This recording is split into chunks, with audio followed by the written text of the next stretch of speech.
દોસ્તો તમે એ સિરીઝથી લઈને ઝેડ સિરીઝ સુધી મ્યુઝિક કંપનીઓના નામ તો સાંભળ્યા જ હશે. હવે એક નવું નામ સાંભળવા મળશે, જી સિરીઝ. ગુજ્જુભાઈ સિરીઝ આપણી જ કંપની છે. મારા બાપુજીએ જીદ કરીને મારી પાસે મ્યુઝિક કંપની શરૂ કરાવી છે. એમણે જીદ પકડી છે કે મારા ભજનો ઘેર ઘેર સંભળાવવા જોઈએ, ઘેર ઘેર ગવાવા જોઈએ. મારા દાદાજી અને બાપુજીએ મળીને 150 જેટલા જોડકણા જેવા ભજનો લખી માર્યા છે. પ્રભુનો હિંચકો, પ્રભુનો ખાટલો, પ્રભુનો પાટલો, પ્રભુના ખાસડા, પ્રભુના કાંસકા, જે ગમે બધું પ્રભુનું. આ જુનિયર કલ્યાણજી આનંદજીએ મળીને કાંઈક 2-4 વાજિંત્ર વાળા શોધી કાઢ્યા. ઢોલક ને મંજીરા વાળા સવારથી ઘરમાં આવી જાય અને ગધેડાને તાવ આવીને કણસતો હોય ને એવા રાગે ભજનો ગાય છે.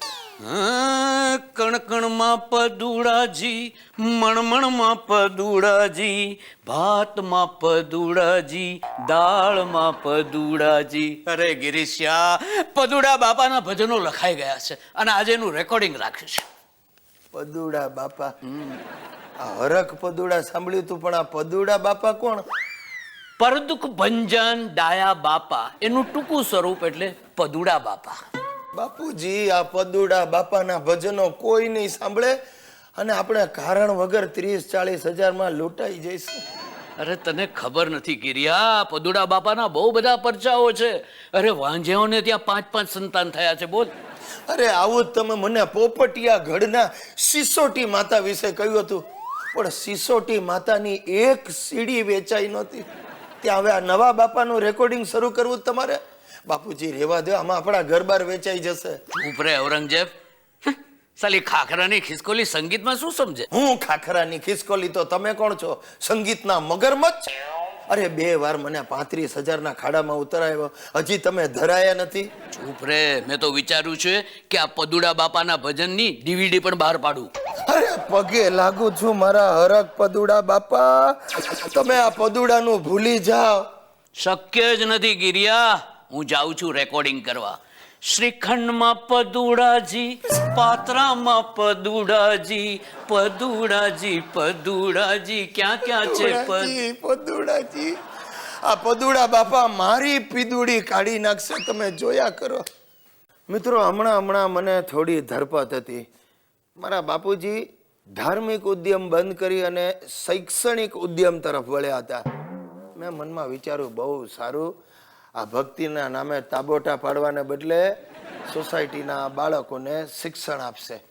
પણ ત્યાં જ આ શૈક્ષણિક કૌભાંડનો ભાંડો ફૂટ્યો. સાહેબ, બાપુજીએ જેટલા બાળકોને શિક્ષણ આપ્યું હતું એ બધા નાપાસ થયા. ગિરીશિયા, ગિરીશિયા, અરે ગિરીશિયા, સવિતાબેનની સાધના પાસ થઈ ગઈ, મારી મહેનત ફળી. અરે ધૂળ ફળી. આ સવિતાબેનની સાધના આટલા વર્ષોથી ફર્સ્ટ ક્લાસ પાસ થતી હતી, આ તમારે કારણે માંડ 38% પાસ થઈ. પણ હું તો એને ભણાવતો હતો. તમે ભણાવતા હતા, તમે પોતે 6ઠી ચોપડી ફેલ છો અને 10મીના વિદ્યાર્થીઓને ભણાવો તો આ જ પરિણામ આવે ને. બંધ કરો બાપુજી, આ ભણાવવાનું બંધ કરો. જો ગિરીશિયા, આપણે હંમેશા છે ને ગોલ ઊંચો રાખવો, પરિણામ તો ઉપરવાળાના હાથમાં છે. અરે પણ તમારા ગોલને કારણે લોકો મને ધોલ ચોપડી દેવાના છે.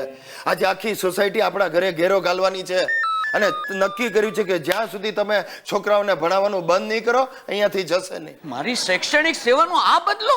શૈક્ષણિક સેવા નહીં, અને શૈક્ષણિક બળાત્કાર કહેવાય. તમે એવું ભણાવો છો કે છોકરાઓને જેટલું આવડતું હોય ને એ પણ બધું ભૂલી જાય. બાપુજી, તમને હાથ જોડું છું, આ બાહ્ય પ્રવૃત્તિઓ બંધ કરો અને કોઈ ગૃહ ઉદ્યોગ શરૂ કરો.